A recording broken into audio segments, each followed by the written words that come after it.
This is Wild Daily Hustle. Soy Enrique Byrnes y presidente de Mejor Cerveza. No Abate por No Filter Network. Miguelito San Dieguito, not with us today, but you potentially could find him on his Mind Bender podcast exclusively here on No Filter Network. Also, not with us this morning, but he was with us last night, Will the Thrill Clark. Regardless, as you guys know, each and every single morning we come on here, we properly salute our boys and, well, each and every one of you. Yes, yes, yes, yes, yes, yes, yes. Woo. Remember this, folks. When we are juiceful, we are useful.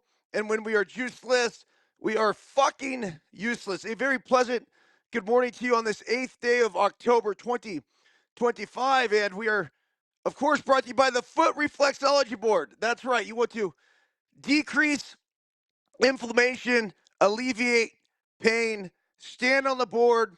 I go for about 10 minutes every single morning. I listen to my morning meditation there, and then I'll do another 10 minutes at night. I'm not a doctor, I'm not a scientist, but I can tell you through extensive experience and at least a decade now of standing on the Foot Reflexology Board, this shit works. I also am proud to say that we're sponsored by Let Them Play, a parenting and coaching guide to youth sports book right here. If you have not read that, you have a kid, you're a coach, whatever. Do yourself a favor, go to ericbyrnes.com right now and pick that up, where you can pick up a Daily Hustle 222 Unfiltered Life Guidance from a Human Crash Test Dummy, as well as the Effortless Life Lessons from a Human Crash Test Dummy. Okay, today's Daily Hustle quote of the day. Tomorrow is a day reserved for the labor of the lazy. I will act now. Og Bandino. Daily Hustle translation. Quit putting shit off. Time is not infinite, and it is unquestionably the most valuable resource we possess. Yet, for whatever reason, we act as if it will never run out, and we will somehow live forever. Unfortunately, I got some rough news for you. We will die. I don't bring this up to scare us, but rather I remind us of our mortality so we can remember to fucking live. On that note, play the sport, coach the team, climb the mountain, run the race, start the business, give the speech, take the vacation, go to the game, read the book, write the book, make the movie, play the instrument, teach the class, learn the language, ski the hill, surf the wave, take the job, or quit the job and start the podcast. Whatever it is that fuels your passion, creates your energy, and focuses your effort, do it now. Tomorrow is most certainly reserved for the labor of the lazy. And remember, it's never guaranteed. Whew. I like this one. So, I mentioned this the other day about The Greatest Salesman. If you have not read that book, read it. It's a short read. And if you're a listener like I am, you go to Apple Books, wherever else you get your audiobooks, and it's, I think, under 2 hours. But it is fantastic. So many great messages in there. Okay, after a wild night last night, Yankees on the brink of elimination. And I was standing right here when Aaron Judge pulled off one of the most incredible feats that I've ever seen on a baseball field. He took a 100-mile-per-hour fastball that was up and in, pulls his hands in, and somehow catches a barrel, hits this thing 3/4 of the way up the left field fair pole for a game-tying home run, saving the Yankees' season. Will and I both went nuts last night, dove into it a lot. There's a couple things that I posted on Instagram last night. One of those being the mindset that it takes for Aaron Judge to have success in that situation. And quite honestly, Will knows a lot more about that than I do. I guess in high school, in college, for a moment of time in the big leagues, a very small moment in time, I was the dude where, yeah, sure, I wanted to be up in that situation. I felt that it was vital to have that underlying confidence that only comes with crazy success. So that's where Will, Aaron Judge, that's where Barry Bonds. I mean, we're talking about the best of the best, the greats of the greats, right? That's where these guys are different. And what I asked Will is basically, what is it like to come up when everybody expects you to have success? And the thing I loved about it, and this is why I posted it last night, was he's like, look, the pressure's not on me. This motherfucker here, he's got to get me out, right? And so when that's the mentality, I think that totally flips the script. And Aaron Judge, who has had so much success, not only during the regular season, but even in the postseason, he had yet to have his signature moment. That one defining moment that's like, oh, yeah, I remember when. Well, last night he had that moment. Now, will that moment go by the wayside? We won't really talk about it much anymore because the Yankees lose to the Blue Jays. Possibly. But if they're able to get past tonight, they're going to have a tall task going back to Toronto, and they're going to face you Savage again. But tonight they got Schittler on the mound again. And if he pitches near what he did the other night, there's no way that the Toronto bullpen, and that's what they're going with today, is going to be able to shut down the Yankees. So if you're the Bluebirds, yeah, you do what you can to try to win tonight, but more than anything, let's go back up to Toronto and make them beat you Savage, who they couldn't fucking touch the other night. Okay, so today, because of the Yankees' victory, we have 4 games going on. What a great day to be a baseball fan. Here's the article from Will Leitich on MLB.com. It says, here's what to watch for. Okay, ALDS Game 4. Mariners at Tigers. Seattle leads this now 2-1 after a huge victory last night. Logan Gilbert was sensational. And I was reading an article this morning talking about how when he goes out on the mound and he really gets into his groove, he has this alter ego named Walter that comes out and just completely becomes a fucking killer on the mound. So was good to see Walter come out last night. Look, you got some huge home runs. One of those from Eugenio Suarez. This guy couldn't hit water if he fell out of a fucking boat.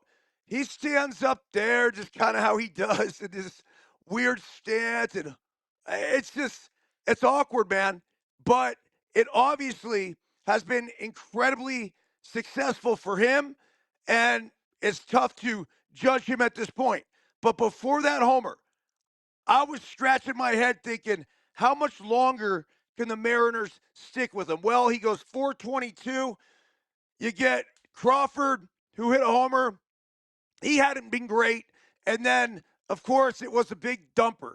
Dumping the ball to the guy who's wearing the dump here, number 61 shirt, catches the ball or gets it on the short hop, then peels off that shirt and says dump here, number 62. So fucking cool. Talk about an environment, a place of universe conspiring to make things happen.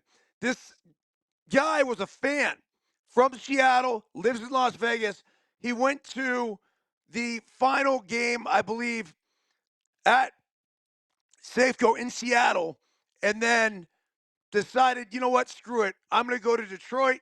Goes to Detroit and ends up getting the ball, becomes an instant cult hero, at least amongst the Seattle Mariners community. So their big thing is now is that they actually had to use Munoz last night. So good for Detroit and AJ Hinch's crew rallying to get their closer in the game. That's always a small victory. The question becomes, if you're the Tigers, can you get back to Skubal? And I get it. You could tell me that Seattle beat Skubal last time out. Every time Skubal takes the ball, he's going to be the fucking favorite.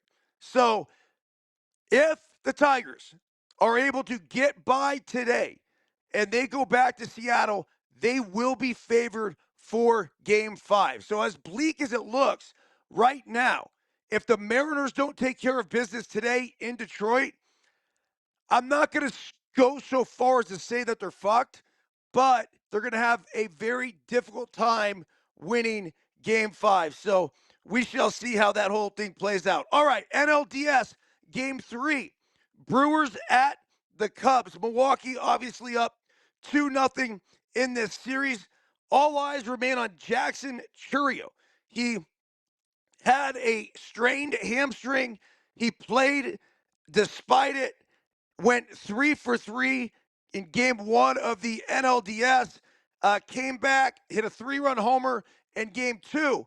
Everything seemed fine. Well, Pat Murphy pulled him out towards the end of game 2. You could say for precautionary reasons, but he certainly did do something to it. The good news is he's young. The bad news is it's a fucking hamstring. As someone who dealt with not one, but 2 different hamstring injuries, they're debilitating. And as much as you think you could go and it's feeling right, it's just, it stays there. And it stays there and it stays there. He's going to need the offseason very soon to be able to get this thing perfectly right, because so long as they're playing, it's not going to be right. So long as he's exerting any sort of effort, it will not get right. So we'll see what happens with that. What's great, though, about this Brewers team, and I read an article this morning in the Wall Street Journal, and they're talking about their diminutive size. And they were talking about Frelick and a few other of the dudes. It's actually really good. Andrew Vaughn being one of those guys as well. Let me hit it up for a second. The title of the article is actually, I take that back. This one was in The Athletic. It says, "Man, we're tiny. The Brewers don't stand tall, but they play big." Inside the delirium of a division clinching celebration at Busch Stadium, Milwaukee Brewers outfielder Sal Frelick found general manager Matt Arnold and pulled him into an embrace. These sorts of scenes bring teams together. Players spraying knockoff champagne, executives crushing Miller Lite tall boys. There was just one problem. Arnold stands 6'2", and Frelick is listed at 5'8", which meant that when they hugged, Frelick extinguished a cigar on his boss's neck.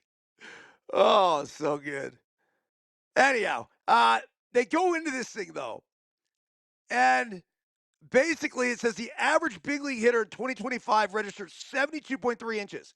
That's just north of 6 feet, according to Elias, with the exception of Christian Yelich, who happens to be 6'3".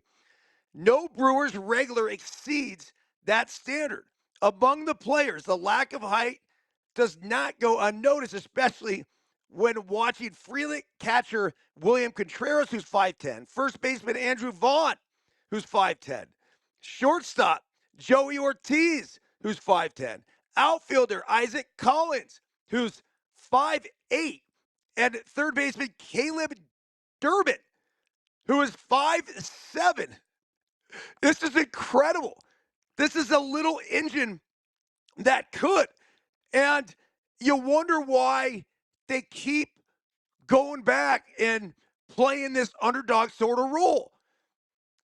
They are underdogs. They are small. But guess what? They can fucking play baseball, and they're really good at it. Pat Murphy is no stranger to these diminutive sort of players who have played for him and had success, the number one guy being Dustin Pedroia. So he is, in his tenure at Arizona State, in his time with Notre Dame, always sort of recruiting that undervalued guy. He related it to lifesavers. He's like, yeah, everyone goes after the red lifesaver. He goes, I think the orange ones are pretty good. And he's got a really good point to that. So the Brewers now are on the brink of heading to the National League Championship Series, where, of course, they will be underdogs, whether they face the Dodgers, who most likely will be the team, or the Phillies if they're able to pull off some kind of small miracle and go into Los Angeles and win a couple in a row. But I tell our let them play kids this all the time. Height does not matter. It does not matter one bit. Strength matters. I think it matters a lot. And sometimes you'll get the height, comes with the strength, whatever. But you know what matters in baseball? Throwing strikes. You know what matters in baseball? Making plays. You know what matters in baseball? Run prevention. You know what matters in baseball? Running the bases the right way. You know what matters in baseball? Taking the right leads. You know what matters in baseball? Getting great jumps. You know what matters in baseball? Putting the ball in play. The Brewers do all of that. That's why they're the position right now that they are in. And it's fucking refreshing to watch as a baseball coach. All right, later on today, let's go back to the first game, which is going to be Mariners at Tigers. So this is going to be 3:08 p.m. That's noon out here on the West Coast. Then you got Brewers at Cubs 5:08 p.m. So that's 2 p.m. here on the West Coast. Like I said, all eyes on Jackson Chourio there. The problem with the Cubs, they still have the pitching. They dealt with some injuries. Cade Horton got hurt. I get it. They're going to have to figure it out today. I like them today. I don't love them today. I like them today. Jameson Taillon on the mound for the Cubbies. This is a guy that has dealt with all sorts of adversity in his life, so he's no stranger to a moment like this. Should have a slow heartbeat and go out there and pitch really well. The wind is blowing in today at Wrigley, so that potentially could be advantageous for the Cubs. The question here, it says right here, is this the last stand for Kyle Tucker? When the Cubs traded for Tucker, with one season to go until free agency, it was with the explicit understanding that while they'd like to have them in the long-term plans, who won, he was here to help them win in 2025 right now. As they face elimination, that right now is a serious danger of turning into too late or even never. Tucker's injuries derailed most of the second half of the season. Struggled, obviously, down the stretch. Whatever. This guy's a stud. Hopefully he likes Chicago. If you're Chicago, hopefully you can figure out a way to keep him there. All right, ALDS Game 4. This one is going to be at 7:08 p.m. Eastern Time. The Blue Jays at the Yankees. And it says, how can they cobble together 27 outs? That's going to be the issue for the Blue Jays. The Jays didn't include Max Scherzer on their playoff roster, and you can absolutely understand why. He had a 10 ERA in his 4 September starts and gave up 7 runs in 2/3 of an inning against the Royals in a game the Jays lost 20-1. It's been rough as of late for the likely future Hall of Famer, but they've got to wish they had him back right now. If just for the possibility for some bulk innings, Toronto announced Tuesday night that Luis Varlin will start Game 4 as manager John Schneider will need to concoct some of the bullpen game. That would be stressful enough given the Yankees' offense with Aaron Judge seemingly now locked in. But remember, the Jays also just used 7 pitchers in Game 3, including Varlin. Varlin's the one that gave up the homer to Judge. So, yeah, this is where the Blue Jays fucked up.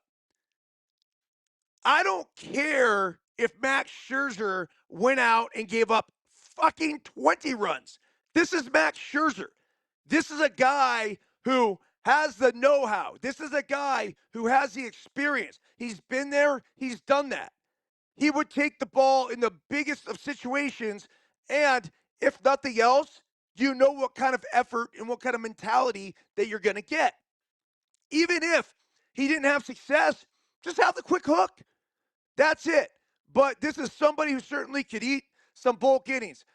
Look for this game here to be dominated by the Yankees. You got Schitler on the mound for the Yankees. He was phenomenal in his last start. Now, the Blue Jays are better hitters than the Boston Red Sox, so we'll see how that whole thing ends up. But I got to believe that he will have success against that Toronto lineup. So you're asking an entire Blue Jays bullpen to go out there and try to shut down the Yankees. I don't know. I don't know if they punt. We might see a position player pitching by about the fucking fifth inning. Seriously. It could get shady out there in the Bronx today. The Cam Schittler story, as they're talking about, is one of the things we love about sports. He's a kid with hardly any experience.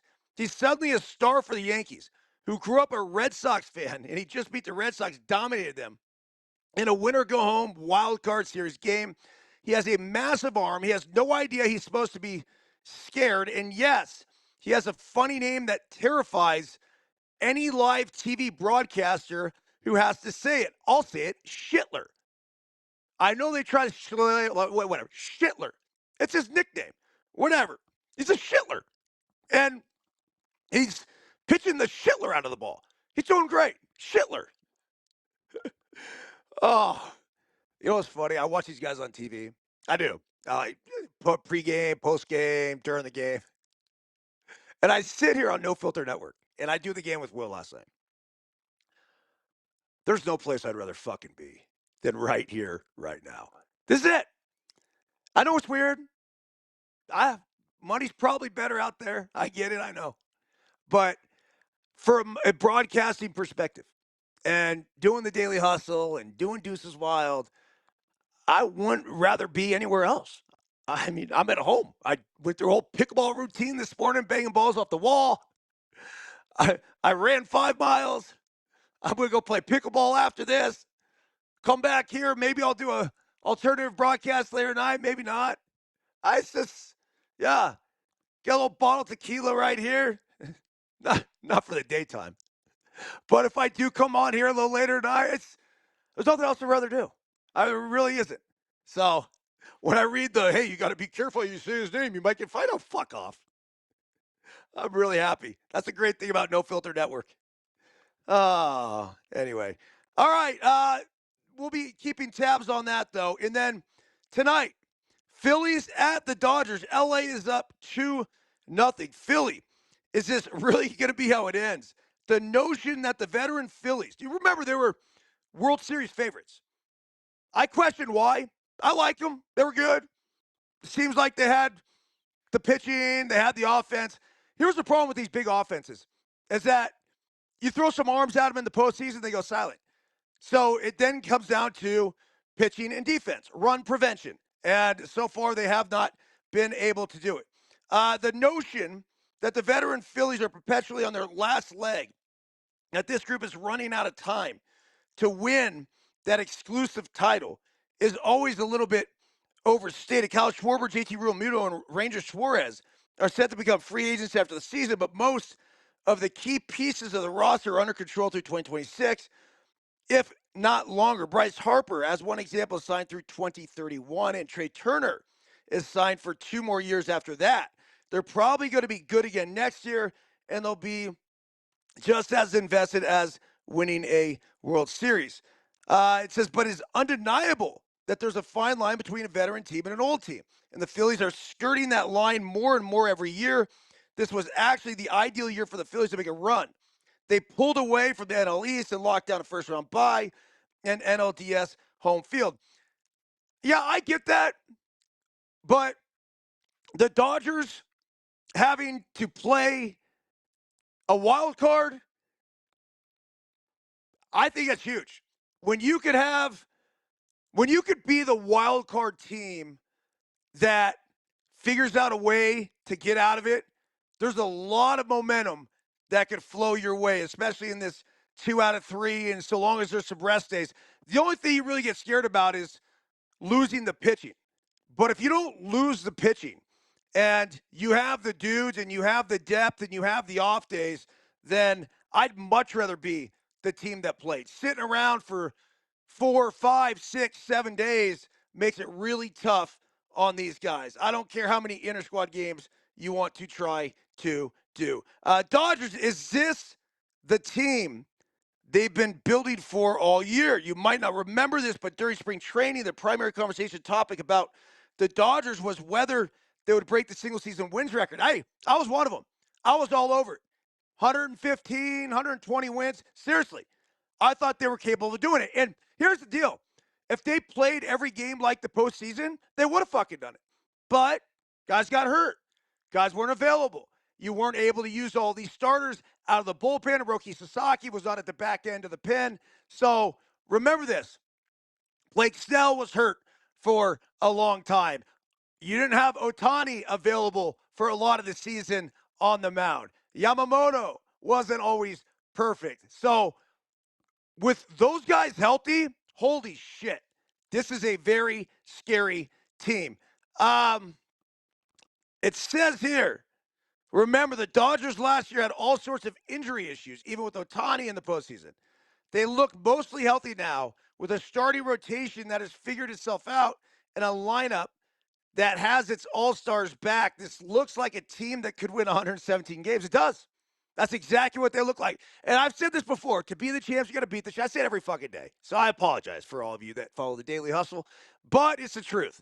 And right now, they are still the champs. Remember this. Mookie Betts struggled for a lot of the year, mightily. Had like a 700 OPS or lower for a good portion of the season. And for Mookie Betts, that's just unacceptable. This is a guy that is one of the premier hitters in all baseball. Now, people question, well, maybe it's shortstop that's taking its toll, whatever. Look, he's got kind of a complicated swing. So if he's a little out of sorts in one area of that swing, and I don't know if it's the load, the timing, whatever, I think it's just a timing issue. But once he figured it out, we all knew that Mookie was going to be fucking Mookie, one of the greatest athletes in the history of Major League Baseball. This is a guy, remember, that can bowl a 300 game. This is a guy that goes from center field to shortstop, no fucking problem. And his athleticism was on full display the other night in Philadelphia when Max Muncy fielded the bunt at third base, no outs, fires the ball over to Mookie Betts. Mookie sprinting from shortstop, catches it all in one motion, and then throws his body in front of the runner to get him out. It was so fucking amazing. It was one of the greatest plays I've seen in the history of baseball. And sure, everyone at home's like, oh, dude, wasn't that great of a play, wheel play, this, that. You all know we practice the wheel play all the time, but very rarely would you ever use it, especially in a situation where you don't have a force at third base. So many things would have had to gone right to execute that. And guess what? All of them fucking did. The bunt was hard enough to Muncy, who was crashing. Muncy gets it, turns around, throws a perfect throw. Mookie, full send sprint, boom, boom, to get Castellanos. I had to watch it over and over because it was almost as if I didn't believe it. The Dodgers, too. Give Dave Roberts credit, give Bob Guerin credit, give whoever called that fucking play. Because, quite honestly, there's a zero chance I would have called that. I basically would have said this. Muncy, you stay home. If the ball is bunted hard enough back to the pitcher and we have him at third, let's fucking nail him. And then I would have told Max, if you get the ball and the ball's bunted hard enough to you, let's get the fucking out. They still had a 4-3 lead at this time. So for them to even attempt or try to attempt that play, in my opinion, was risky as shit. But they did it, and once they got it, that game was fucking over. That was it. So they're going back to Los Angeles.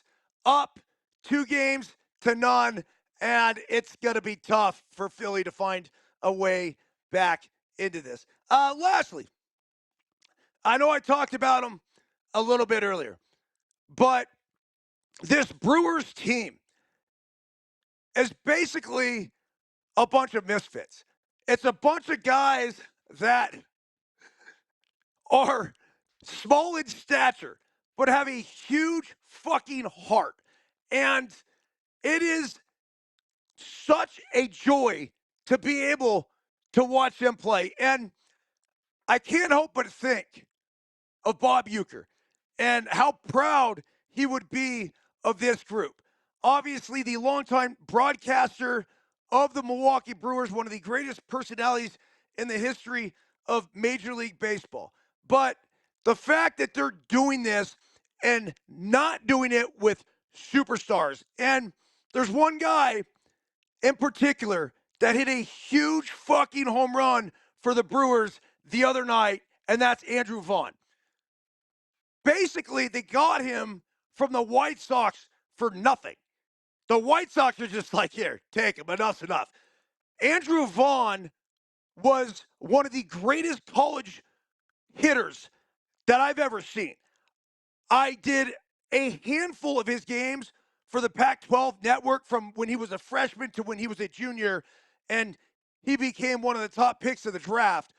But this kid was something special. And I just had that feeling he needed to get in the right spot. And if he was in the right spot with the right team behind him, with the right manager behind him, he would have success. And sure enough, was able to get out of Chicago to Milwaukee. Pat Murphy put his fucking arm around him, said, "You're my dude," throws him right in the middle of the lineup, and had an unbelievable season for the Brewers. So, Vonnie, hey, I'm proud of you, man. It's not an easy game. And I don't care if you're a top pick or you're a last pick or anything else. Once you get playing in professional baseball, everyone equals out. And it's all about the guys who are willing to grind, who are willing to go through it to get to it. And Andrew Vaughn went through it. And guess what? As of now, he's gotten to it. And I'm fucking proud of him. The unicorn. Actually took a picture with them. I said, I've never seen anything like this. This guy's a fucking unicorn.